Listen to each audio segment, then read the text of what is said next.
Olá, sejam todos bem-vindos ao Recife Entrevista. Hoje temos aqui Jorge González Galarza, Hungria, Espanha, pesquisador sênior do Center for Fundamental Rights, um think tank húngaro. Ele está baseado em Madrid, né? No caso, fica entre Madrid e Budapeste. E também o Miguel Nunes Silva, que é diretor do Instituto Trezeno e também ligado parlamentar do Chega, de Portugal. Bom, ambos estão aqui por conta do Seminário Futuro do Estado Brasileiro, a segunda edição, que a gente teve sobre o tema Organizações da Sociedade Civil em Contextos Disruptivos, palestraram ontem. Jorge, muito obrigado, muchas gracias por estar acá, y es un honor tenerte acá, y bueno, muchas gracias. No, muchas gracias a vosotros, Ramiro, y es un honor estar aquí en Brasil de nuevo para participar en el seminario. Miguel, muito obrigado por estar aqui. Luís, muito obrigado mais uma vez também pelo convite. É uma honra, é sobretudo uma oportunidade para Portugal e para nós no Instituto Trezeno estarmos aqui, fazermos contactos e aprendemos também convosco. Perfeito. Bom, eu queria começar então com um breve resumo, a impressão que vocês tiveram, né? O que nós tivemos aí no seminário. A gente vai colocar highlights nas nossas páginas, todo esse conteúdo também. Mas basicamente, né, tivemos, o Eduardo fez uma abertura, eu fiz uma introdução, um pouco dos ciclos políticos brasileiros, o professor Mércio Gomes falou do ponto de vista mais antropológico sobre o Brasil. Ele tem um livro importantíssimo, que é Brasil Insurgente, eu recomendo muitíssimo. Depois foi a mesa de vocês, e aí em seguida Flávio Gordon, um pouco o panorama da crise cultural de inteligência do Brasil, Rafael Nogueira também, né, um pouco nessa toada, e o Eduardo fechando sobre o próprio papel das instituições de sociedade civil, o próprio Recife como um think tank. Mais ou menos assim, eu fiz um resumo da programação que tivemos. Queria que vocês falassem, cada um pouco das impressões e o que vocês também apresentaram no seminário. Jorge. Bueno, yo me llevo una impresión de este seminario tremendamente positiva. Yo además conocía la existencia de este seminario porque István Stumpf, el profesor István Stumpf, profesor húngaro de Derecho Constitucional, había participado en la edición anterior, en la edición del año anterior. Yo me llevo una impresión muy positiva porque creo que ha sido una reflexión muy profunda, académica principalmente. Esto ha sido un simposio intelectual, académico, y yo me llevo mucha información, muchos insights sobre cuestiones jurídicas que tienen que ver con Brasil particularmente, ¿no? En cuanto a mi participación, yo he presentado un estudio que hicimos en el Centro de Derechos Fundamentales que exponía el dinero que gasta la Unión Europea en ONGs progresistas en Latinoamérica. Y la cifra del dinero es 940.000 millones a lo largo de la última década, y entonces en la exposición de ayer desglosé algunos de los ejemplos más flagrantes de ONGs radicales, progresistas, ultra woke en varios países de Latinoamérica, dando incluso algún ejemplo aquí en Brasil. Y por eso fue una gran oportunidad, porque sabiendo sobre todo que el Instituto Arrecife tiene también un interés particular en la sociedad civil, cómo articular, cómo vertebrar, cómo estructurar una sociedad civil realmente independiente, que no sea una extensión de los poderes progresistas, una extensión de Bruselas o de USAID. USAID ya ha dejado de ser un problema, afortunadamente, pero estamos viendo cómo la Unión Europea sigue creando prácticamente ONGs, o básicamente cogiendo ONGs, dotándolas de fondos, ONGs ultraprogresistas, que no podrían funcionar sin ese dinero europeo, y están alterando la política de todos estos países. Por eso fue una gran oportunidad poder hablar de todo ello en el seminario de ayer, porque creo que es un interés que compartimos, ¿no? Claro. Es un interés que tanto aquí en Brasil, el Instituto Arrecife ha trabajado en ello, y nosotros en Europa, con la información sobre el origen de los fondos, tenemos que generar esas colaboraciones. Então, Miguel, quais foram as suas impressões e mais ou menos em breves palavras o que você trouxe? Eu acho que houve um equilíbrio muito bom entre a parte teórica e a parte prática, o que é raro. Nós que andamos no círculo das conferências conservadoras, o que é raro, muitas vezes as conferências são puramente teóricas. O que é que a mim me fascinou? Obviamente que a apresentação do Flávio sobre Gramsci e a influência do marxismo cultural era importante, foi interessante, mas fala-se muito noutras conferências também. Aquilo que eu achei pessoalmente interessante foi a parte teórica de uma perspectiva brasileira, sobretudo com o professor Mércio Gomes. Foi muito interessante porque A verdade é que nós temos acesso, claro, todos nós, em todo o mundo ocidental, temos acesso aos mesmos autores, aos mesmos filósofos, mas consoante o nosso contexto nacional, vamos interpretar certas coisas de maneira diferente. Ter a perspectiva brasileira antropológica foi muito interessante. Mas fascinante e muito relevante foi a parte técnica, a parte pragmática, a parte no terreno. Que aí eu acho que o Instituto de Recife prima pela diferença, porque vocês realmente vão ter com as populações. Nós no 300 temos uma componente muito pequena a esse nível, é mais ativismo de sociedade civil e não tanto trabalhar com as populações. Também porque desde cedo achámos que o intuito de um instituto intelectual semi-académico é ter como alvo as elites e os decisores políticos, não tanto ser um movimento de massas, mas vocês fazem esse trabalho importantíssimo para dar um padrão e um template, aos decisores políticos sobre como podem mudar a sociedade. Em relação à minha apresentação, isso é tudo trabalho do Eduardo e vosso, fascinante, mesmo no Rio de Janeiro, mas por todo o Brasil.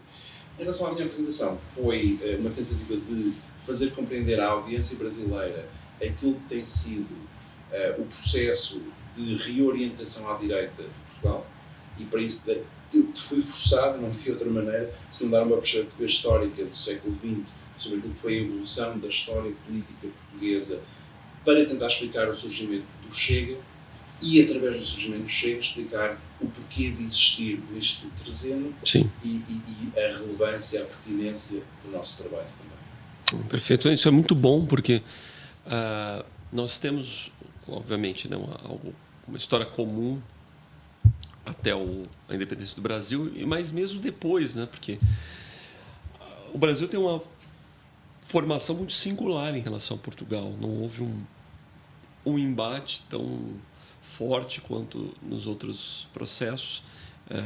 A própria família imperial brasileira era a família real portuguesa, e as constituições eram quase muito semelhantes. A Constituição de 1826 é decupada da Constituição brasileira. São processos muito interessantes. E até o fenómeno do Estado Novo, que teve ecos nos dois lados. Exatamente. Então, enfim, é muito... E foi muito bom o panorama que você trouxe nesse sentido.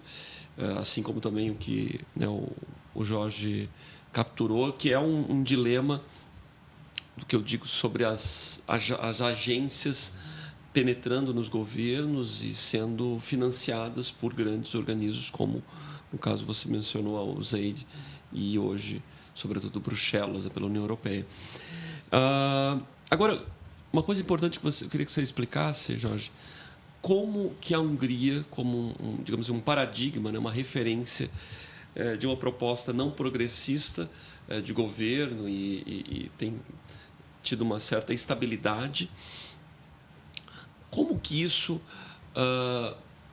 configurou uma forma de fomento, de ajuda a think tanks não progressistas, inclusive do qual um deles você faz parte, que é o Center for Fundamental Rights.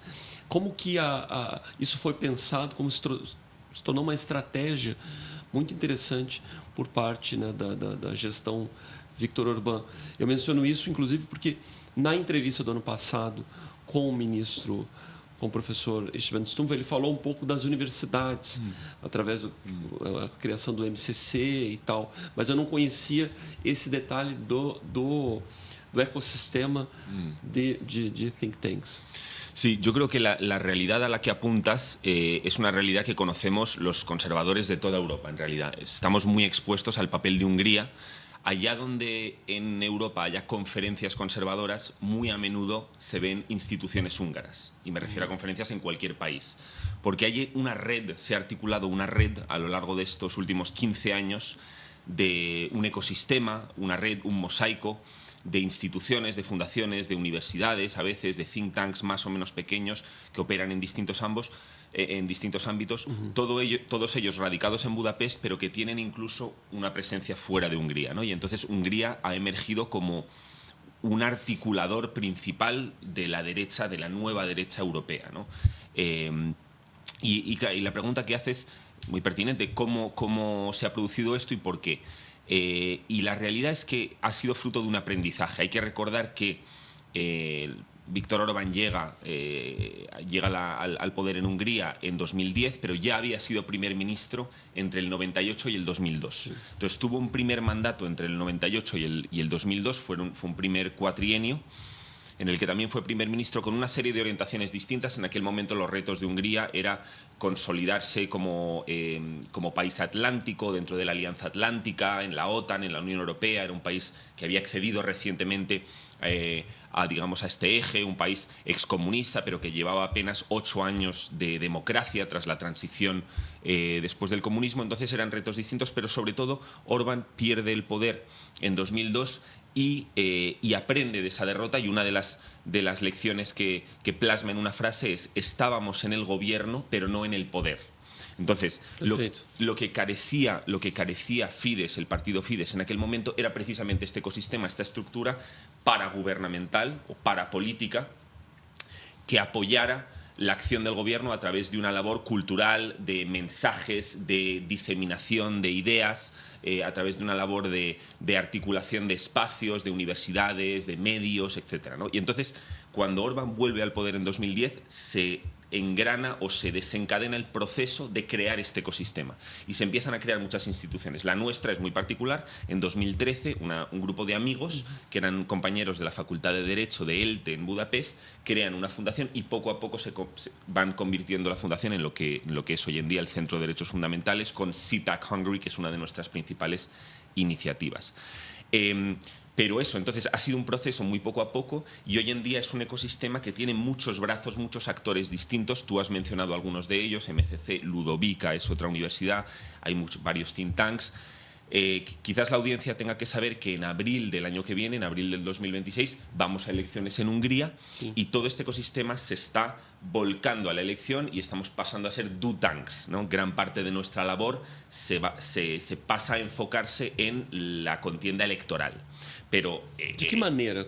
Pues, por ejemplo, nosotros nos convertimos en un do tank, es decir, que gran parte de lo que hacemos es generar contenidos para redes sociales, hacer eventos casi electorales, en fin, sí, ya no hacemos ese trabajo que hace el Instituto Arrecife de reflexión profunda, de informes, notas técnicas, porque realmente hay una urgencia que es abril. Claro. Entonces, ya para cerrar y tratando de ser breve, este es un poco el tejido, la red, el ecosistema que hay en Hungría.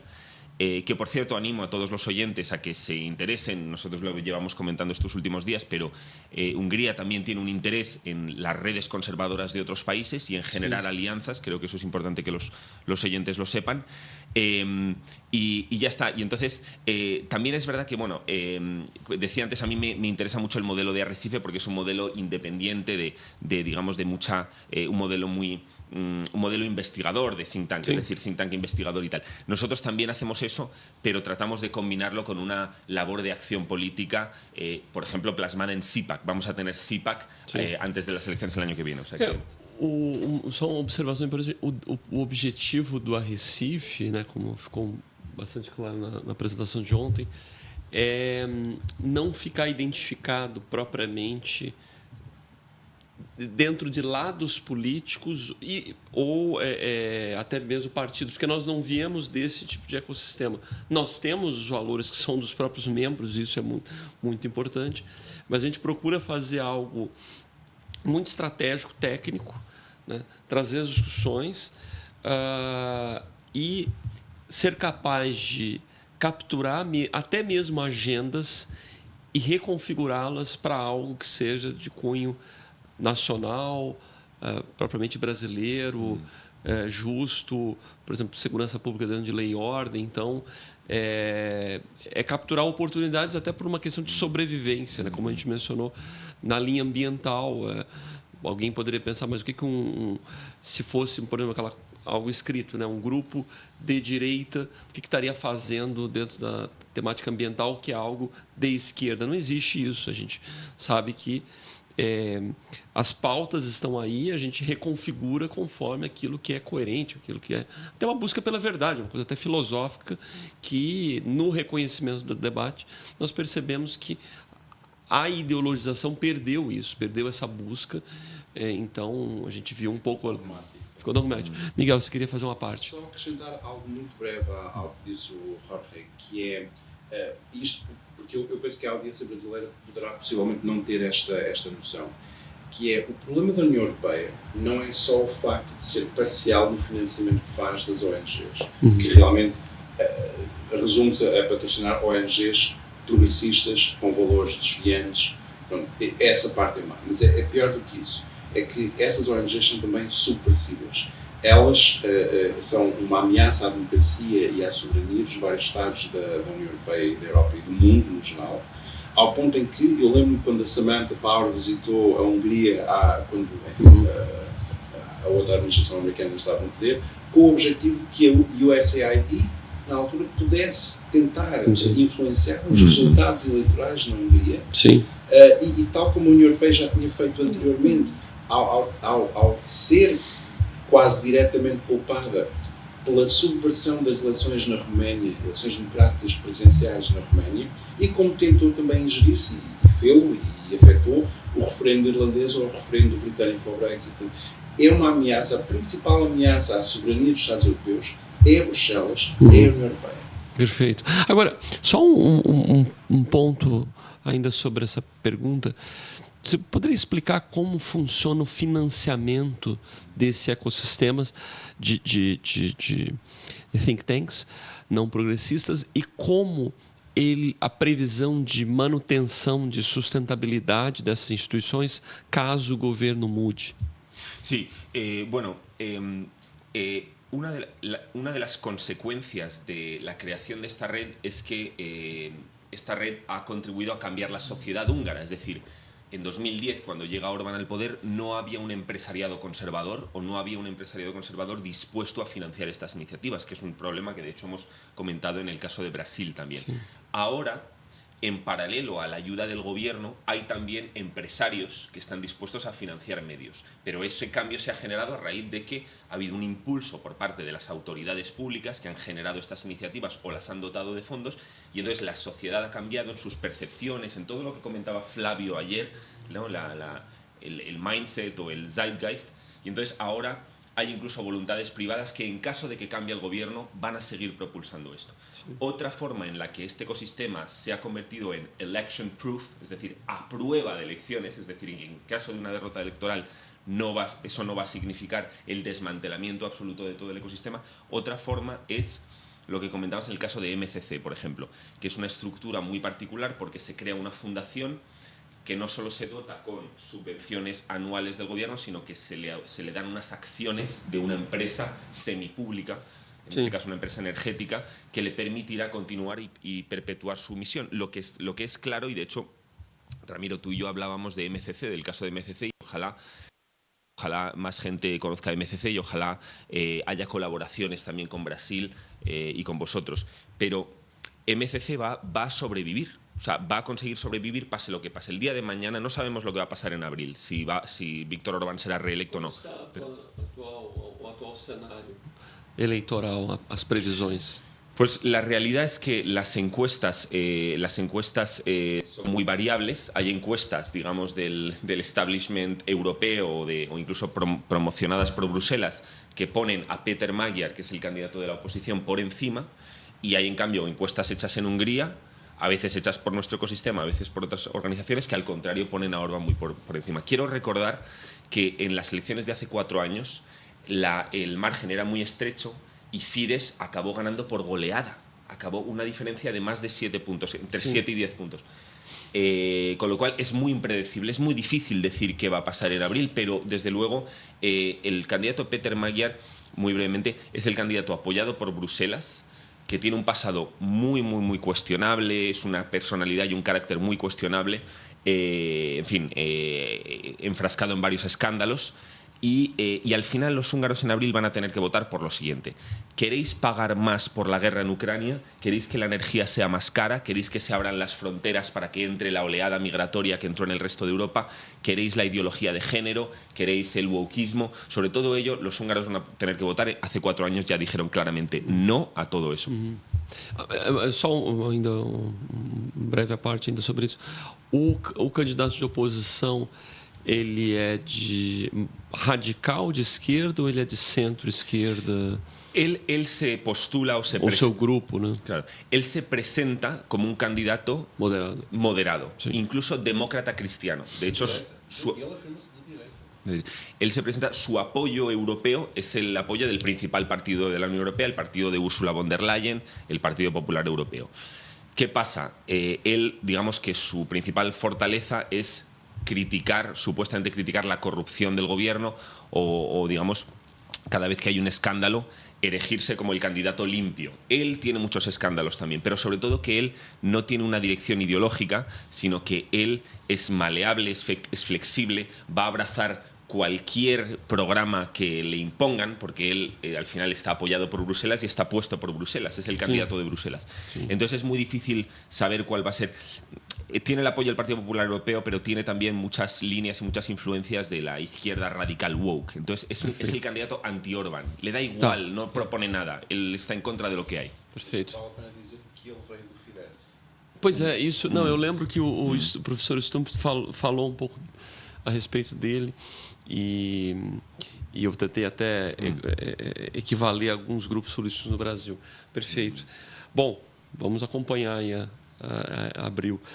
Miguel, agora falando um pouco do Chega, do qual você faz parte,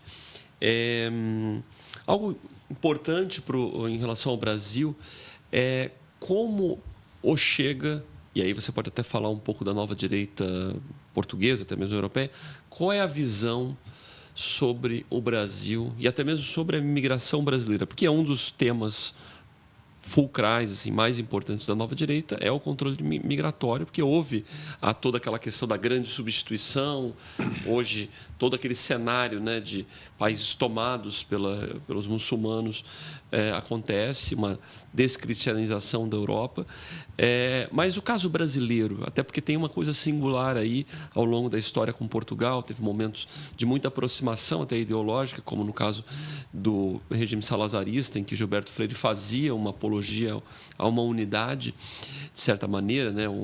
Recebíamos livros, o mundo que o português criou e o Brasil sendo uma consequência muito positiva dentro da sua originalidade daquilo que Portugal deixou de melhorar ao mundo. Mas como é o Chega e a configuração da nova direita? Bom, antes de mais, convém dizer que o Chega não tem uma política específica para brasileiros em termos de imigração, tem uma política de imigração. Sim. A nível de pontos específicos, pormenores a nível de imigração, o Chega fala sim do problema da imigração muçulmana e islâmica, porque já vimos o que ela causou no resto da Europa e, portanto, realmente não queremos repetir o mesmo em Portugal. Sim. Nós, no Chega, obviamente. Aquilo que eu posso dizer é a nível informal, e também já agora vale a pena dizer que o Chega tem excelentes relações com a família Bolsonaro, já recebemos o Eduardo Bolsonaro para vários eventos e, portanto, há uma grande proximidade e colaboração. O que é que eu posso dizer enquanto, vamos lá, agente da sociedade civil e observando a direita portuguesa conservadora como um todo, é que, para já, é preciso compreender que houve duas ondas de imigração brasileira que tiveram consequências diferentes em Portugal. A primeira foi nos anos 90. Sim. E eram brasileiros que não eram particularmente qualificados e que vieram para Portugal e não compreendiam de toda a cultura portuguesa. Isto foi antes do YouTube, foi antes das redes sociais, sim, não havia conhecimento. E quando chegaram a Portugal causaram bastantes problemas. Nomeadamente fortaleceram a prostituição ilegal, portanto, em Portugal. Na altura não havia tanto o problema do tráfico de droga, isso era muito, muito menor, mas havia um problema com várias iniciativas económicas que eram mais ou menos fraudulentas, às quais os brasileiros ficaram associados e que deixaram uma má reputação e má imagem dos brasileiros nessa altura dos anos 90. A partir dos anos 2010, digamos que houve uma onda de refugiados dos governos petistas. Perfeito. E esses refugiados, por um lado, pronto, também havia pessoas, obviamente, da classe baixa brasileira que saíam do Brasil e vinham para Portugal, causavam os mesmos problemas, mas já houve uma nova imigração brasileira, altamente qualificada, até investidora em Portugal, de pessoas que vinham para Portugal realmente para formar família, construir e não apenas aproveitar-se. E, portanto, há aqui em termos da sociedade portuguesa, há uma perspectiva, há um equilíbrio. As pessoas veem que, ok, há brasileiros que realmente vêm por bem, há outros que nem tanto, são mais aproveitadores. Ao nível da direita portuguesa, há perspectivas de tudo. Ao nível dos identitários, que acham que Portugal é apenas e exclusivamente o Portugal caucasiano, europeu, do quadradinho da Península Ibérica e mais nada, e não querem ter nada a ver com o resto do mundo. E depois também há uma direita que é ultra-lusotropicalista e que acha que Portugal é de Minho a Timor e que não interessa a cor da pele e que somos todos a mesma cultura. Que também é levar as coisas um pouco longe demais, porque obviamente que há uma coisa chamada mentalidade brasileira e há uma coisa chamada mentalidade portuguesa que não são a mesma coisa, há diferenças. Eu penso que o Chega caia mais ou menos no meio disso tudo. Portanto, o Chega é um partido suburbano, não é rural, Sim. não é ultra-urbano elitista, é suburbano, é classe trabalhadora portuguesa, que, enfim, Ele seria capaz de absorver essa diversidade de visões sobre o Brasil e sobre a dimensão portuguesa. A questão é que eu acho que o Chega não alberga muitos identitários nem muitos ultra-lusotropicalistas. E se os há, são perfeitamente minoritários dentro do partido. Portanto, a visão do partido é uma nuance. Portanto, há muito a aproveitar da imigração brasileira, mas obviamente que tudo aquilo que esteja relacionado com imigração ilegal, crime, aí o Chega teria uma mão muito mais pesada do que os partidos da esquerda. Perfeito, perfeito.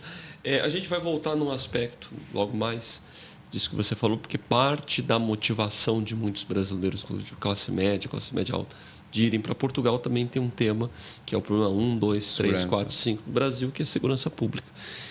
A insegurança, alguns traumas, isso e uma visão de calma, de tranquilidade de Portugal traz um certo alento e as pessoas têm feito essa migração de verdade. Bom, mas antes eu queria fazer algo para ambos, uma colocação, uma pergunta sobre a visão, aí desde uma visão de países como você transita, a Hungria, hoje um governo mais conservador, até mesmo Espanha, e qual é a visão sobre a União Europeia?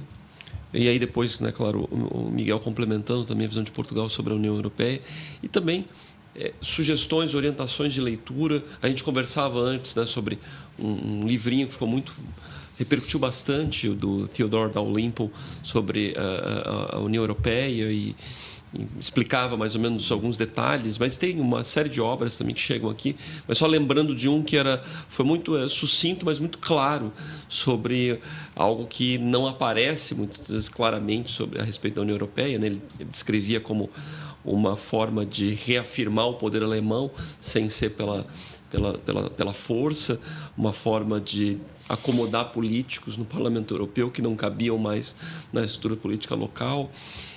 Enfim, uma forma de também de circulação de mercado, etc., que já era uma evolução do que se criou depois da guerra.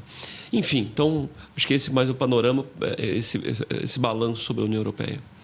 Pues la verdad es que nosotros tenemos un eslogan, es un eslogan digamos un eslogan o una especie digamos, de elemento de lenguaje o de mensaje que patentamos en 2023, que fue la segunda edición de CIPAC.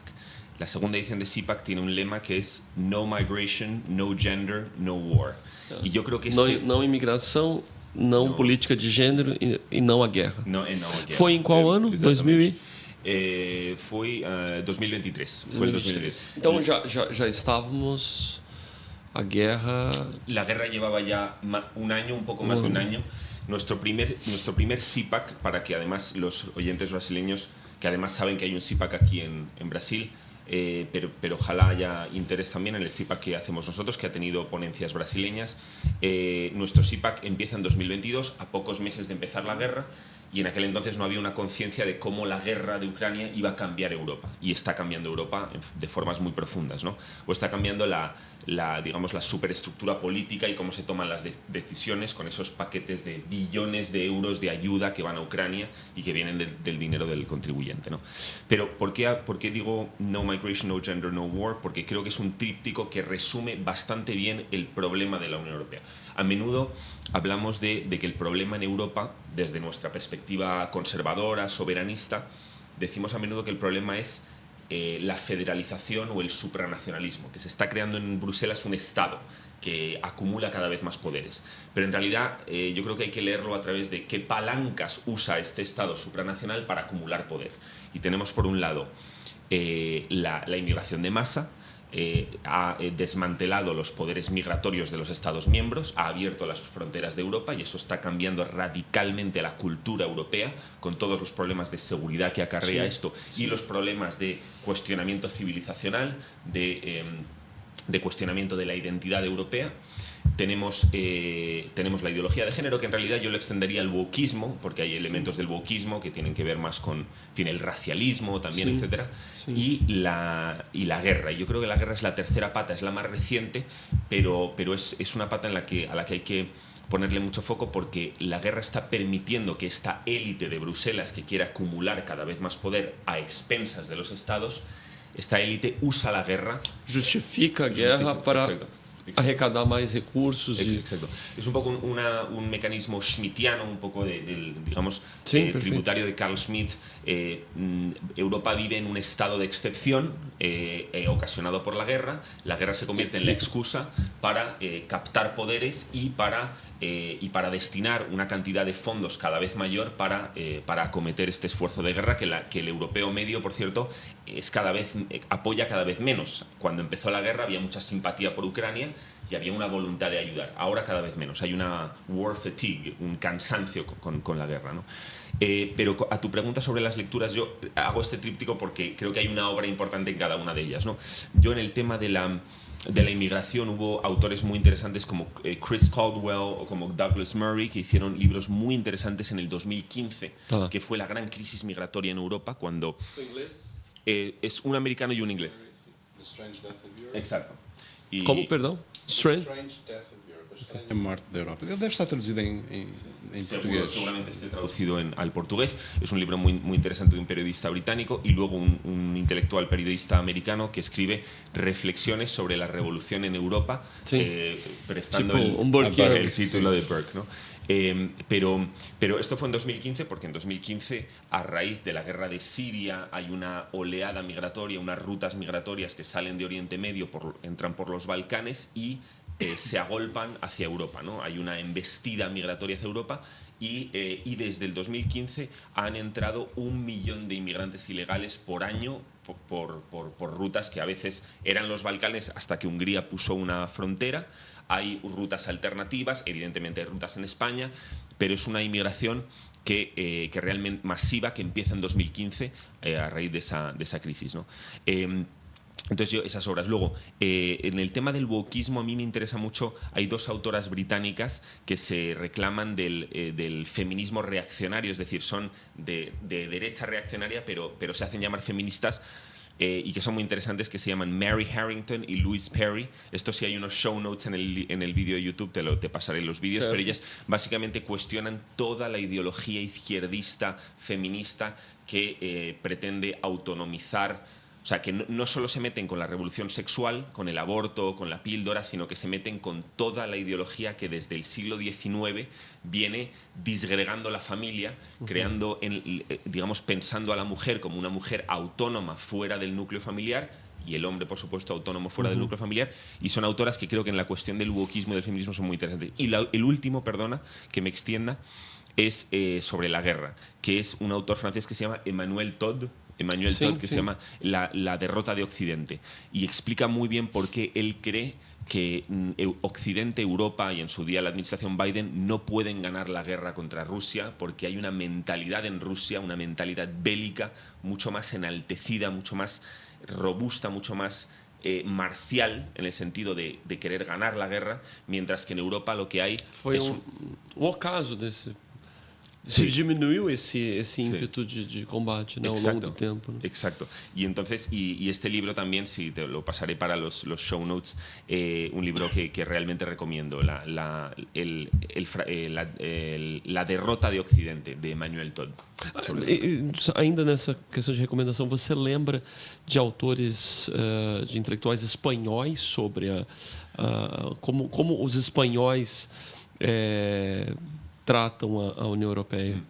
Pues bueno, la verdad es que en la tradición liberal, ayer en el seminario se mencionó a Ortega en varias ocasiones. Ortega, creo que tú le mencionaste. Muito lido, muito presente no Brasil, no pensamento político brasileiro, muito.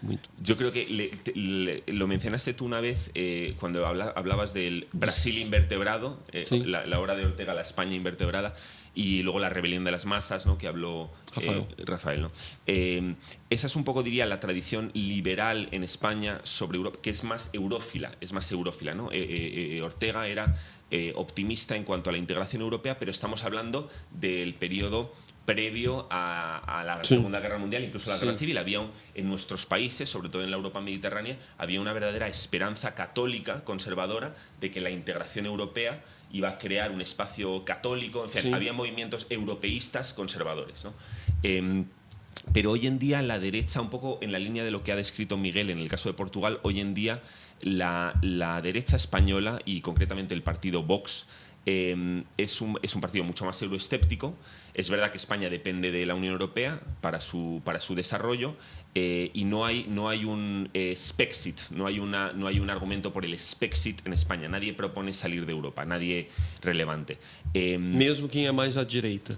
No es una reivindicación relevante salir de la Unión Europea, pero hay autores interesantes, y sobre todo yo creo que en todos nuestros países, creo que es el caso de Portugal, hay un cuestionamiento geopolítico, porque Portugal y España tienen un destino, una vocación geopolítica fuera de Europa. Perfecto. Tienen una vocación en Europa. Por supuesto que somos naciones europeas continentales, pero también somos naciones atlánticas, somos naciones universalistas en nuestra historia y en nuestra vocación cultural, y este es un poco el equilibrio del que hablaba Miguel antes. También existe en la derecha española. Hay una derecha más etnonacionalista, pero también hay una derecha universalista, hispana, etc. Perfeito. Não, ao mesmo tempo, pelo menos da minha parte, a referência a Ortega Gasset foi muito no aprendizado de uma expressão sobre as gerações políticas, né? Mas é bem verdade que também a intelectualidade, né, e o pensamento mais até reacionário é muito aprendido no Brasil. Por exemplo, as obras de Donoso Cortez no século XIX foram muito importantes no Brasil. Tivemos constitucionalistas que reproduziam Donoso Cortez. Recentemente foi editado o livro A Ditadura do Donoso Cortez. As pessoas adoram. Você viu lá, estava, né, um livro da editora Permanente sobre a Divisão Azul também. Sí. Então, assim... Quedé muy impresionado con el libro que había allí en la conferencia, y por supuesto Donoso Cortés es el pensador de referencia, el pensador de ¿cómo se diría? El pensador de... A antirrevolución, ¿no? Sí, el pensador conservador de referencia decimonónico del siglo XIX en España, sin ninguna duda. Es el más importante. Miguel, como é que você faz balanço da União Europeia do ponto de vista de Portugal, e também, se for expandir, né, para ponto de vista assim, crítico da União Europeia, e recomendações de leitura? Eu vou começar pelas recomendações primeiro. Perfeito. E depois o tema de Portugal é mais complexo e exige mais descrição. Ora bem, em termos de autores, há um que eu acho que é inescapável, inevitável, que é Robert Mundell. E porquê Robert Mundell? Porque ele, sem ser eurocético, mas teorizou, era um economista, e teorizou aquilo que ele chamou Optimum Currency Areas, portanto, zonas monetárias optimizadas. O que ele estava a tentar explicar era que a circulação do dólar nos Estados Unidos e a circulação do euro, daquilo que seria o euro na Europa, não era a mesma coisa, porque havia uma mobilidade laboral nos Estados Unidos da América que nunca poderia haver na Europa, porque na Europa as pessoas têm mentalidades éticas de trabalho diferentes, Sim. línguas diferentes, e portanto, essa mobilidade laboral nunca poderia existir, e como tal, uma moeda comum nunca teria o mesmo efeito que teria nos Estados Unidos. E eu diria que 20 anos depois da introdução do euro, claramente se verifica aquilo que ele tinha teorizado. agora temos o resultado prático. Sim. E é um dos melhores argumentos que eu encontro, sobretudo para as elites economicistas, compreenderem que, de facto, o projeto europeu é utópico, é distópico. Em português, houve um autor, muito recentemente, que publicou um livro enorme sobre a guerra na Ucrânia, que é o Jorge Castella. É um calhamaço, é o que nós chamamos de um calhamaço, é quase uma bíblia, em que ele explica como a direita deve perspectivar a guerra na Ucrânia, de nacionalismo versus globalismo, de uma perspectiva utópica e realista. Ele faz esse contraste muito bem, e é um livro que, pronto, ele foi publicado acho que no segundo ano da guerra, portanto era muito, já tinha muita informação e era muito fresco, né? Como no Brasil a gente diz, muito fresco, assim, mas já notícia. tinha muita informação de tudo aquilo que levou à guerra. Certo. Eu esse livro aconselhava. Em termos de autores, ora bem, eu não vou considerar livros necessariamente, mas o Jaime Nogueira Pinto, em Portugal, tem colunas muito boas. O Peter Hitchens, no Reino Unido, também, são colunas que vale a pena sempre ler. E, modéstia à parte, eu vou recomendar um artigo meu, pelo menos, que eu publiquei no European Conservative, ao qual chamei Cosmopolistan, portanto, cosmopolistão, em que eu explico que o problema da Europa é muito mais complexo do que as pessoas pensam, porque as elites europeias já não se consideram membros dos diferentes Estados-nação, consideram-se um grupo étnico à parte. E por isso é que as decisões que eles vão tomando ao longo dos tempos, nós perspectivamos como ideologicamente fanáticas, porque são absolutamente contraproducentes e destrutivas, mas na perspectiva deles, eles estão a defender os seus e não querem saber dos povos europeus para nada. Ora, respondendo então à outra questão sobre a perspectiva de Portugal. Portugal, sendo um país mediterrâneo do sul da Europa, depende muito dos subsídios europeus, embora eu acho que a visão que os portugueses têm destes subsídios é exagerada. Queria que você falasse disso. Eu acho que isto nunca foi tentado, eu já fiz sugestões aos nossos youtubers, mas se alguém fosse à rua falar com os portugueses com um microfone ou com um telemóvel e lhes perguntasse quanto é que acha que vale no Orçamento de Estado os subsídios europeus, eu acho que as pessoas diriam coisas astronómicas, 50%, 20%. Na realidade é 2%. Porque Portugal também contribui para o Orçamento Europeu. Ora, claro que qualquer dinheiro que venha para Portugal é muito bem-vindo, mas é 2%. Onde é que cabe na cabeça de alguém que Portugal não conseguiria sobreviver sem a União Europeia? Não faz sentido. Sim. E por isso, mesmo dentro do Chega, e é preciso dizer algo sobre o Chega. Eu ontem falei na minha apresentação, vocês lembrar-se-ão, eu falei do eleitor boomer. E o eleitor do Chega é muito boomer. É um boomer um bocadinho mais esclarecido, porque já percebeu que os meios de comunicação social, que o jornalismo mente e engana e é tendencioso. Você falou do Expresso, né? O Expresso é um caso, enfim, paradigmático, escabroso, mas há uma dissonância cognitiva mesmo dentro do Chega, que eu apenas posso chamar de dissonância cognitiva, porque eu vejo os eleitores do Chega a gostarem do André Ventura, e a gostarem do Chega, e a gostarem de Trump e Bolsonaro, mas depois veem todos os meios de comunicação social, veem televisão religiosamente, leem jornais que são do regime e que falam mal da direita. É algo que para mim é incompreensível, mas pronto, é um fenómeno, porque é um fenómeno boomer. Obviamente que há uma parte do Chega que acompanha as redes sociais, sim senhor, e é ativo nos grupos do WhatsApp, muito bem, mas eu acho que é uma minoria, acho que não é a maioria dos eleitores do Chega. Perfeito. Eu queria abrir um ponto ainda dentro desse contexto da União Europeia, sobre essa reflexão que você fez do cosmopolistão, mas dentro de um outro aspecto que é sentido no Brasil, a respeito do judiciário. Eu acho que tem várias castas que criam isso no Brasil. A própria política brasileira, de certa maneira, quando ela se enclausura em Brasília, tem uma questão até da arquitetônica em relação a Brasília, mas o judiciário, e eu digo no Brasil, é algo muito preocupante, porque é uma camada social do altíssimo funcionalismo público, os salários são assim absolutamente altos em relação ao resto, e a gente sabe por que isso acontece, né? Você falou de Carl Schmitt, quando poderes se enfraquecem, executivo, legislativo, o judiciário vai se elevando até que alguém baixa aí. Então, isso tem criado determinações para legislativo e executivo. Vou dar um exemplo. Quando alguma agenda, por exemplo, racialista, feminista, não consegue passar pelo legislativo, é bloqueada pelo legislativo, o executivo não anda, há sempre recomendações, começa com recomendações. O Ministério Público recomenda, ou às vezes a própria Procuradoria sugere e recomenda. Isso já é um constrangimento. Muitas vezes é um parecer, não é uma decisão, é um parecer. Mas esse parecer gera um constrangimento no decisor executivo que ele precisa acompanhar e incluir algo, né? A gente vê isso, por exemplo, editais de fomento à pesquisa. Então, não é desígnio, muitas vezes, de um poder executivo fazer um edital para negros ou algo muito específico, né? Mas veio uma recomendação, um parecer de algum órgão do âmbito do judiciário, ou órgão de controle, mas, em geral, de juristas, e que recomenda. A pergunta é, na União Europeia, essa parte jurídica gera constrangimento, ela tem tido um efeito, por exemplo, né, quando a gente sabe de mudanças de divisões por parte da Corte Europeia em relação a decisões dos países, né? A pergunta é, de que maneira o judiciário tem sido um incômodo ou criado, né, problemas em relação às decisões soberanas dos países ou especialmente executivo e legislativo.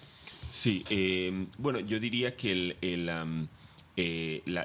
los tribunales, porque yo hablaría de dos tribunales, sí que han jugado un papel similar. No hablaría de juristocracia, como hablamos aquí en el caso de Brasil, a la hora de, digamos, de decretar una política de censura, una política que digamos, que anule, socave y hasta conculque el derecho a la libre expresión a través de órdenes de censurar redes sociales. Eso no existe por ahora en Europa, a pesar de que la Unión Europea apoya a 100% la agenda de censura aquí. Y para ellos Brasil es un laboratorio del que se están inspirando para eventualmente control de redes sociales. Control, gobernanza de plataformas, control de redes sociales. Yo diría que, pero, o sea, de cara a tu pregunta, yo diría que en Europa tenemos, en la Unión Europea tenemos una Corte de Justicia de la Unión Europea en Luxemburgo, que también, digamos, tiene un mandato jurisdiccional muy politizado, porque lo que hace es que siempre que ha habido un conflicto de competencias entre las competencias delegadas a la Unión Europea, las competencias supranacionales y las competencias nacionales, la Corte de Luxemburgo erra en favor del supranacionalismo, porque es el que ha creado el mandato jurisdiccional que sirve. Es decir, los los jueces que visten la toga supranacional están creados, sirven en un tribunal creado por órganos supranacionales, ¿no? Entonces, ellos, digamos, pertenecen a ese nuevo orden supranacional y por eso es muy difícil que judicialmente, a través de esa corte, se desmantele el Estado federal europeo. Por eso el Estado federal europeo, si se desmantela o se resetea, no vendrá porque haya unos jueces que lo decidan. Al contrario, los jueces siempre van a avalar el camino federal de la construcción europea, ¿no? Luego, otro tribunal que creo que es interesante, que es el de Estrasburgo, que es un tribunal distinto porque no es de la Unión Europea, sino que es del espacio del Consejo de Europa, que es un espacio más amplio que incluye a Rusia. Es un espacio con una carta fundacional, que es la Carta Europea de los Derechos Humanos, y el Tribunal Europeo de Derechos Humanos, que está en Estrasburgo, tiene un papel similar, porque sistemáticamente ha obstaculizado, ha imposibilitado las acciones soberanas de los estados que han querido restringir la inmigración ilegal. Cuando un estado, como por ejemplo ha sido hace poco el Reino Unido, con esos barcos que llegan, con esos barcos que cruzan el Canal de la Mancha y llegan ilegalmente al Reino Unido, cuando gobiernos, anteriormente era el gobierno conservador, pero cuando ha habido gobiernos que han tratado de desincentivar esos barcos, se ha argumentado desde Estrasburgo que es un refoulement, es decir, es un atentado contra el derecho humano del inmigrante de llegar a la costa, porque supuestamente en las convenciones internacionales y en la Carta Europea de Derechos Humanos tú no puedes impedir que lleguen. Tú tienes que permitir que lleguen y luego ya verás si les das el asilo o no. Pero una vez que llegan los inmigrantes es muy difícil, si no son merecedores del asilo, es muy difícil devolverles a cualquier lado. Entonces los gobiernos saben que lo que tienen que hacer, como sabe el gobierno de Giorgia Meloni en Italia, tienen que evitar que vengan. En los países generar centros de acogida, por ejemplo Italia lo hace en Albania, lo quería hacer en África del Norte, pero generar en esos países centros de procesamiento de demandas de asilo, en los consulados, etcétera. Que la gente se quede ahí, que procese su solicitud y ya veremos nosotros si venís o no. Pero entonces el Tribunal de Estrasburgo no lo ve así. Dice que hay que dejar que la gente se mueva, hay que dejar que la gente vaya. Hay una libertad de movimiento, básicamente. Entonces eso para responder a la cuestión a la cuestión de los jueces. Pero bueno, eso es un poco todo, pero quiero cerrar diciendo y enfatizando, porque creo que es importante que lo vean los oyentes. La Unión Europea apoya la agenda de Alexandre de Moraes, apoya la juristocracia brasileña, apoya la censura y ve con buenos ojos que en Brasil haya jueces que censuren redes sociales y que censuren a periodistas. Miguel. O que é que eu posso acrescentar mais? No meu artigo do Cosmopolitan, eu menciono que já houve juízes europeus que foram apanhados a dizer que a missão deles era promover a integração europeia. Ora, isto é gravíssimo. Claro, que é um juiz, não deveria ser. Mas o juiz e qualquer técnico do Estado, ainda por cima os juízes que têm um poder independente, são supostos ser imparciais. Exatamente. É por isso que nós temos uma venda nos olhos da Lady Justice, da justiça. E o problema daquele microcosmo, daquele ambiente, daquela atmosfera de Bruxelas e de Luxemburgo e de Estrasburgo, é que aquelas pessoas realmente veem-se a si próprias como a vanguarda deste projeto, que para nós é distópico, de unificação da Europa, que é apenas uma etapa para a unificação do mundo, a unificação política do mundo.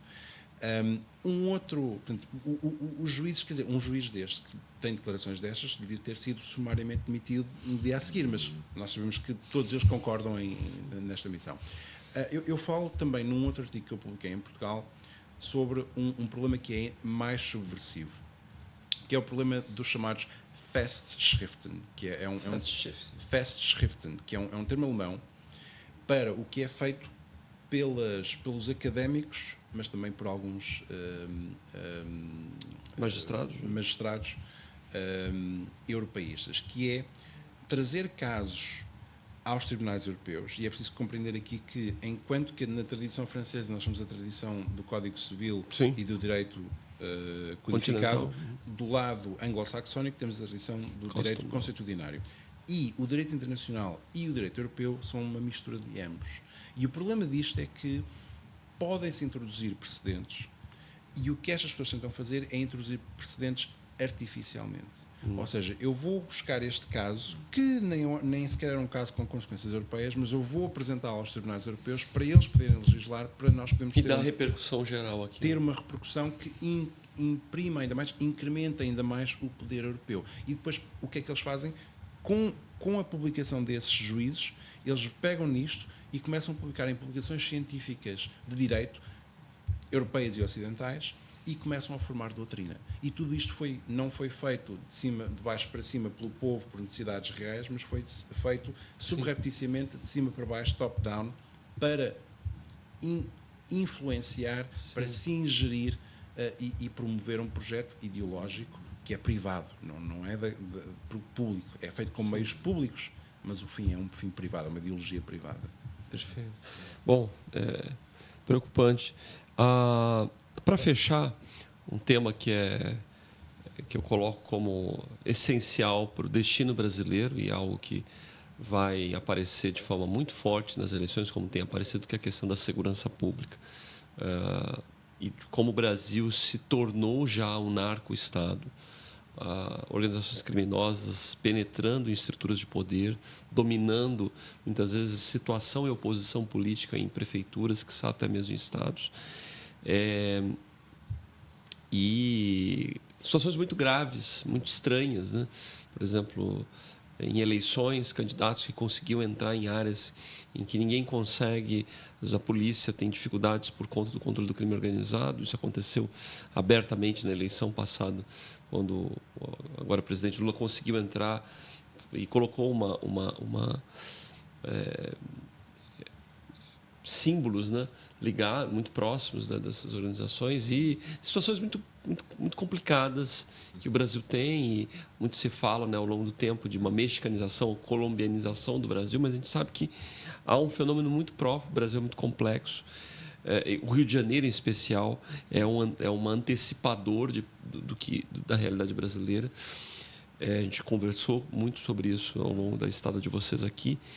Eu gostaria de saber como que isso aparece para a Europa, até mesmo, né, como é que, e de que maneira esse tema pode, de fato, ser um tema que enfatize a importância de se discutir o Brasil afora, né? Como a gente pode levar esse assunto para o debate europeu, porque, de fato, o Brasil se tornou um canal e não só um ponto de passagem, mas do tráfico internacional, do tráfico de pessoas internacional, mas também um agente preponderante mundial de lavagem de dinheiro, drogas e até mesmo ensinando, entre aspas, a dominar poderes políticos. Pues yo empezaría diciendo que, bueno, para empezar, comentábamos ayer, ¿verdad?, también con Eduardo, que el enfoque que trae el Instituto Arrecife a las cuestiones policiales, a las cuestiones de ciencia policial, creo que el tiempo está demostrando que es el enfoque apropiado, porque hemos visto que en los últimos años, pongamos en los últimos 5 o 7 años, está habiendo un cambio de ciclo en Latinoamérica. A veces a veces avanza a trompicones, es decir, que hay 2 o 3 victorias y una derrota, pero la tendencia global y la tendencia a largo plazo, corroborada últimamente en Chile, en Honduras, etcétera, es una tendencia hacia hacia movimientos y fuerzas de ley y orden, de libertad económica, de seguridad, conservadoras, patrióticas.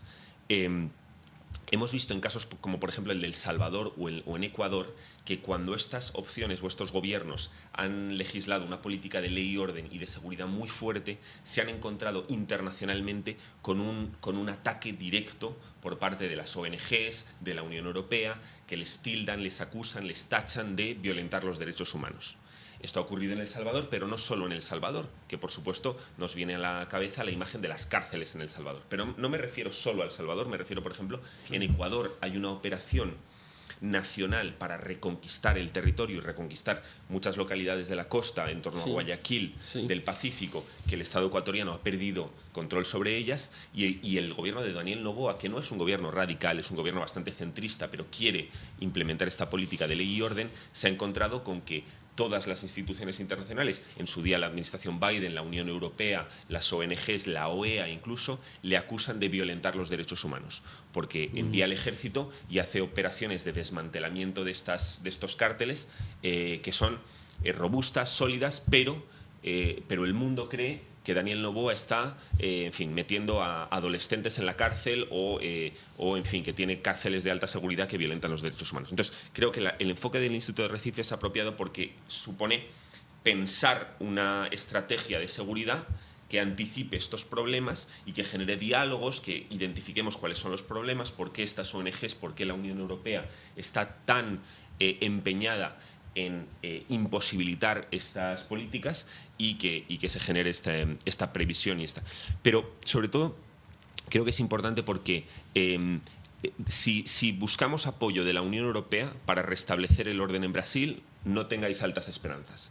A la Unión Europea no le interesa el combate internacional contra el crimen organizado transnacional. No le interesa. Lo hemos visto, porque en un país como, por ejemplo, Brasil, donde hay incluso pactos, y tú lo mencionabas, pactos a varios niveles con ciertos cárteles, la Unión Europea da muchísima ayuda al régimen de Lula, muchísima ayuda, sin condiciones, sin condicionarla a que haya una política de seguridad.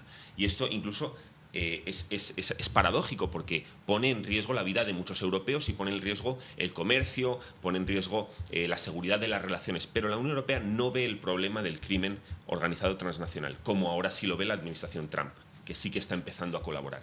La Unión Europea no lo ve Y es un problema porque, como decíamos también, estos crímenes, estas redes, estos cárteles también operan en Europa. Mencionabais el caso de PCC en distintas ciudades europeas, por supuesto los cárteles mexicanos, etc. Y entonces yo creo que es un verdadero problema porque la ayuda europea no solo no está condicionada a que el régimen de Lula resuelva este problema, sino que, al contrario, da dinero para que el régimen de Lula siga censurando, siga promoviendo la ideología de género, siga promoviendo todas las agendas del wokismo. Entonces, el combate contra el crimen no es una preocupación para Europa, no va a ayudar a los patriotas brasileños. El siguiente gobierno en Brasil, que ojalá gane el año que viene, tendrá que implementar esta política no solo sin la ayuda, sino con la oposición de la Unión Europea. Va a tener que sobreponerse. Mas mesmo independente do governo que seja mais à esquerda ou mais à direita, a repercussão das organizações criminosas, dos crimes transnacionais chegando na Europa, isso é ponto de preocupação da União Europeia. E aí eu digo também dos países, né, porque depois eu acho que o Miguel vai falar um pouco, né, da questão de como organizações criminosas brasileiras já estão chegando em Portugal, ou já estão há algum tempo, né? E, se deixar, vão pasar a entrar a otros países también. Sí, eso la verdad es que, bueno, en el caso de España yo no tengo noticias de que el primero comando de Capital haya ejecutado acciones de alto nivel en España, pero no lo dudo tampoco. Creo que es muy posible que el PCC esté operando en España y tenga operativos. En España quizás hay más problema de bandas latinas, de bandas a veces transnacionales, bandas dominicanas, bandas salvadoreñas, Mara Salvatrucha, ¿no? Eso, o sea, MS-13 y tal. El PCC. Ahora, cuando ocurren estas cosas en Europa, cuando el PCC o cuando estas redes criminales, los cárteles mexicanos, ejecutan acciones, matan en Europa, el europeo medio no lo relaciona con un problema aquí local que tenga una dimensión política, o sea, no le va a hacer apoyar la alternativa en Brasil. No hay ese relacionamiento a larga distancia, sino que simplemente pues muito menos com a Europa, não relaciona com a União Europeia.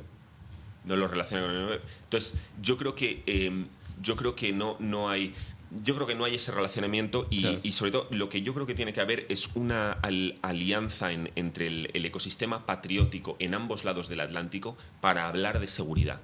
José Antonio Kast lo ha hecho en Chile. José Antonio Kast, su campaña ha sido una campaña centrada en la cuestión de seguridad, porque él ha entendido que el tren de Aragua, que es los criminales venezolanos que habían penetrado en Chile, era un problema para Chile, pero que solo Chile no podía solventarlo. Entonces iba a ver a Bukele, iba a ver a otros líderes patrióticos. Ojalá la derecha europea también participe de esto, porque, como dices, ya es un problema transnacional, transatlántico. Sí, perfecto. Miguel, ¿cómo es que você vê essa questão?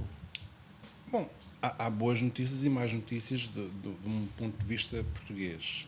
As boas notícias é que eu acho que a imagem do Brasil em Portugal não está de todo deteriorada.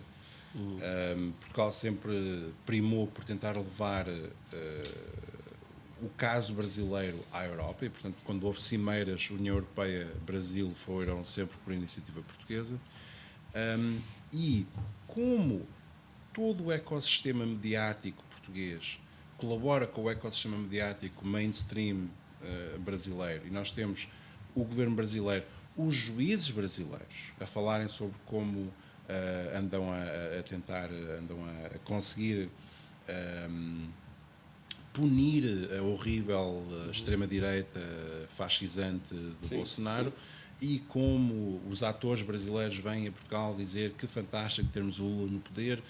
Quer dizer, não é que os média portugueses não falem do problema do PCC ou das drogas, tráfico de drogas, não é que não falem, mas a notícia é veiculada como se fosse algo corriqueiro. Pronto, realmente temos um problema de drogas, tal como tínhamos um problema de drogas nos anos 90. É uma coisa que vai acontecendo e nós vamos combatendo e vai-se andando. É uma expressão portuguesa, vai-se andando. Eu diria que o problema é mais grave do que isso, porque obviamente que anteriormente nós não tínhamos organizações criminosas de crime organizado brasileiro em Portugal e agora começamos a ter.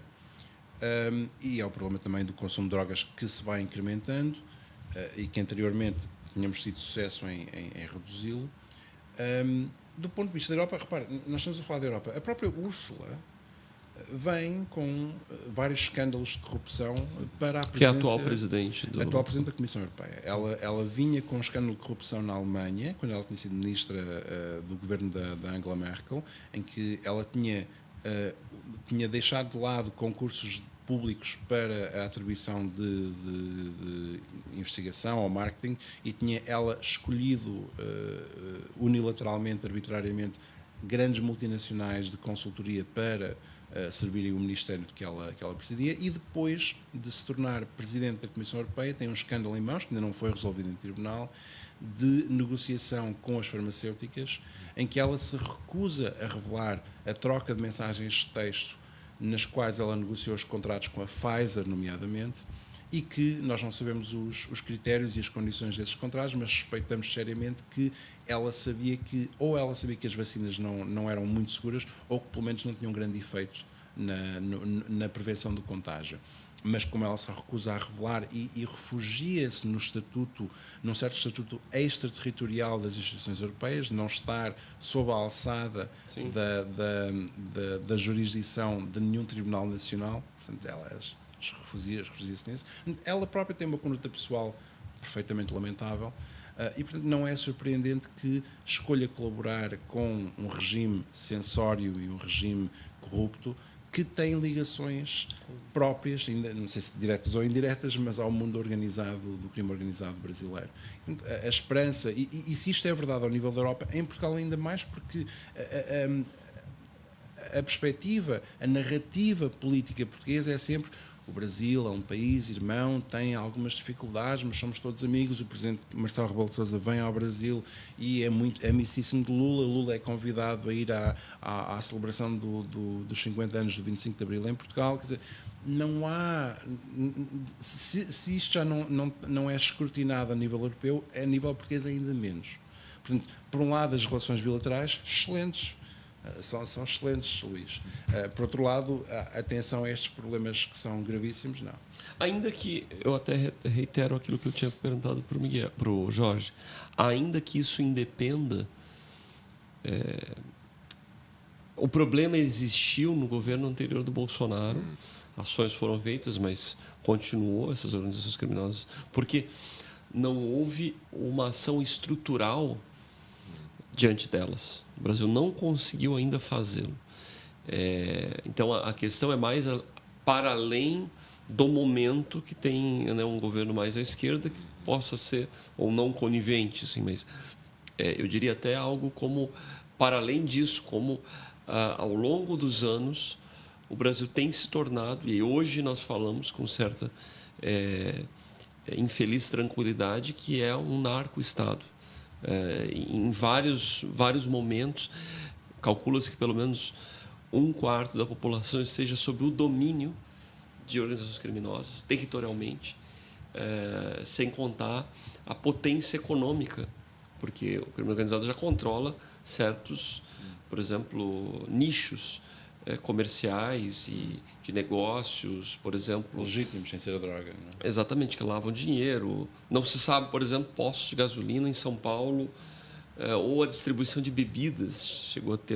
Tivemos o Arrecife Unipol, nós fizemos uma live com o presidente da Associação Brasileira de Bares e Restaurantes, depois de um problema imenso em relação às bebidas, distribuição de bebidas de São Paulo, que muitas pessoas começaram a passar mal, porque eram bebidas adulteradas.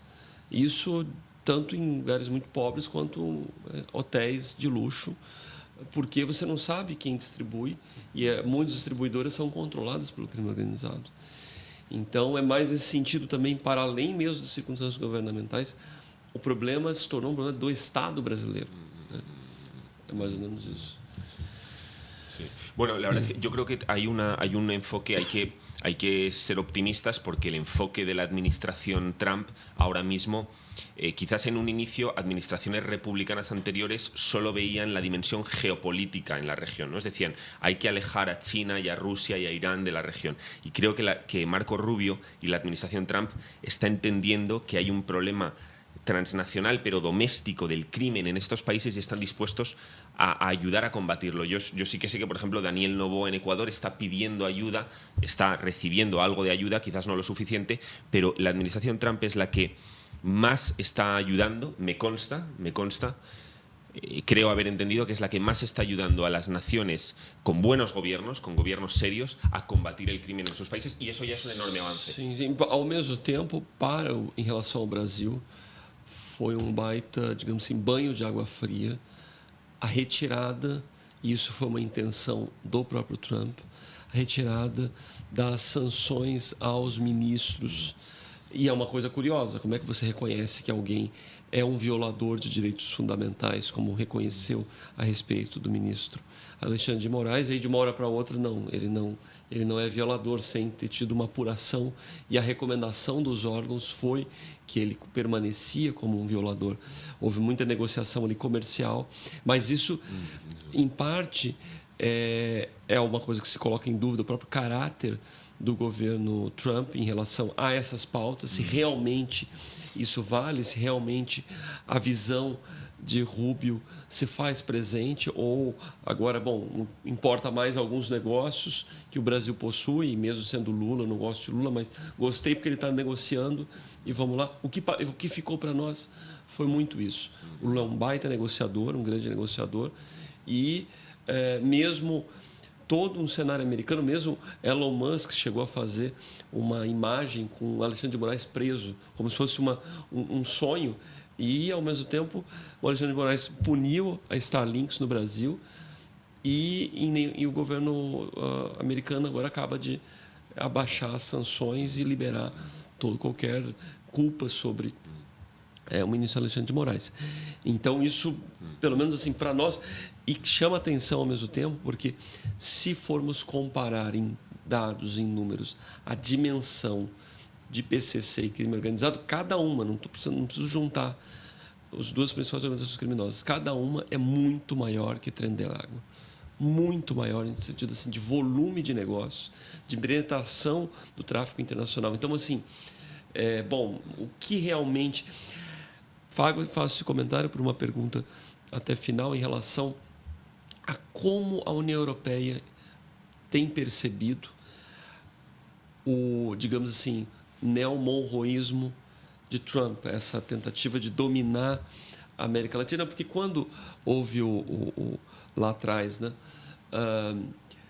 a ação americana, né, American for the Americans, era uma forma de quase que expurgar a presença europeia. Hoje, na verdade, é muito mais a questão da China, né, o grande contraponente em relação ao domínio, à presença no Peru, no Brasil, da China. Mas existe qual é a visão, de forma geral, que se tem em relação ao... Você mencionou, né, um ponto, digamos, positivo, mas há um contraponto hoje em relação ao Brasil, que jogou todo mundo... Para que lado eles estão indo mesmo, entendeu? Porque foi completamente diferente, quebrou completamente expectativas, foi uma coisa assim... Então, ele tá dando um ok para o regime, está dando um ok para a magistocracia no Brasil, está dando um ok até mesmo para as organizações criminosas que, de certa forma, se aproveitam das facilidades que o atual regime coloca. Então, em relação à América Latina, de forma geral, essa ação, né, de domínio americano. A narrativa política europeia sempre foi anti-Trump, Orange Man Bad, portanto, desde o primeiro mandato. E, portanto, tudo aquilo que Trump faça que seja minimamente belicista ou unilateral a nível internacional, os médias europeus vão sempre aproveitar para falar mal dos Estados Unidos, falar mal de Trump, falar mal de MAGA. Sim.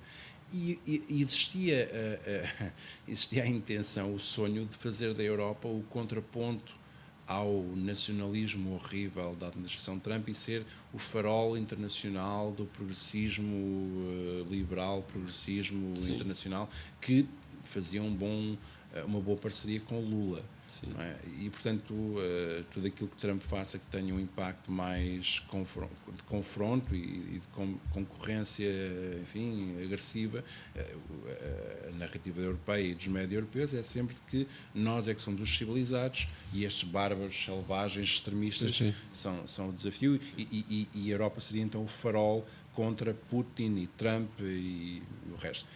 Claro que a Europa não tem meios para ser o contraponto a nada, eles nem sequer a Rússia conseguem derrotar, portanto, não, isto é uma miragem, não sei se essa narrativa se manterá.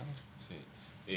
Bueno, yo creo que la prueba de fuego va a ser Venezuela, va a ser la invasión, y yo creo que la eventual intervención, y la Unión Europea ya está preparando un argumentario contra el nuevo orden que pudiera venir de una intervención americana que coloque un orden alternativo en Caracas. O sea que, además de, por supuesto, la ayuda que da la Unión Europea a Cuba, es decir, el régimen cubano depende en gran parte también de la ayuda europea. Yo creo ¿Eso que directamente o por...? directamente eso. Wow. Hay un acuerdo de cooperación entre el régimen cubano y la Unión Europea. Es increíble. Y entonces, supuestamente la Unión Europea defiende esto diciendo que el dinero va a ONGs, pero va a ONGs permitidas por el régimen, que son las ONGs del régimen en Cuba. Entonces yo estoy con esto que dice Miguel, estoy de acuerdo porque creo que esta doctrina Monroe, ¿no? Donald Monroe, esta doctrina jacksoniana digamos, muy transaccional, como decías tú en el caso de Brasil, la Unión Europea la ve con muy malos ojos y sobre todo que no está jugando ningún papel ni en el mapa geopolítico, es decir, ni para alejar a China de la región, ni para alejar a Hezbollah, ni para alejar a Rusia, ni siquiera para generar cambios transicionales como en Venezuela. La Unión Europea no está haciendo absolutamente nada en Venezuela. Tiene unas sanciones contra el cártel de los soles muy mínimas, que a veces ni siquiera se aplican, porque Delcy Rodríguez, la ministra venezolana, vino a España y estuvo en España a pesar de que estaba sancionada. Entonces, yo de la Unión Europea no me espero absolutamente nada bueno. As sanções mais importantes da União Europeia neste momento, a nível político, simbólico, são contra países que são membros da União Europeia. São contra a Hungria, são contra... há uma ameaça agora contra a Bélgica, contra a Eslováquia. Isto é uma atitude completamente autista. Desde há 15 anos que eles chamam autistas e neste momento fanáticos. Não? Sim. Jorge González Gallarza, muito obrigado. Muito obrigado por estar aqui. Miguel Nunes Silva, muito obrigado. Foi muito importante a presença de vocês aqui. Espero que isso seja um ponto aí para outras ações em comum e a gente possa contribuir. É uma intenção também do Instituto Arrecife de internacionalização e atingir outras praças e também discutir, né, assuntos que sejam de interesse mais do que nacionais. Eu acho que é fundamental fazer algo que seja algo também de solidariedade, também de perceber como um pode ajudar o outro. Acho que isso é muito, muito importante no nível tanto prático quanto intelectual. Então, agradecer, né, por terem vindo ao Seminário Futuro do Estado Brasileiro, as instituições que nos apoiaram, aqui a FAPERJ, também a Secretaria de Ciência e Tecnologia, e a todos que puderam acompanhar tanto o seminário, que também puderam acompanhar as gravações, o que restou desse evento. Também chegamos a colocar, né, como anúncio, para o ano que vem, o tema será sobre políticas de família e seguiremos conversando. Obrigado a todos, um abraço e compartilhem, sigam o nosso canal. Um abraço.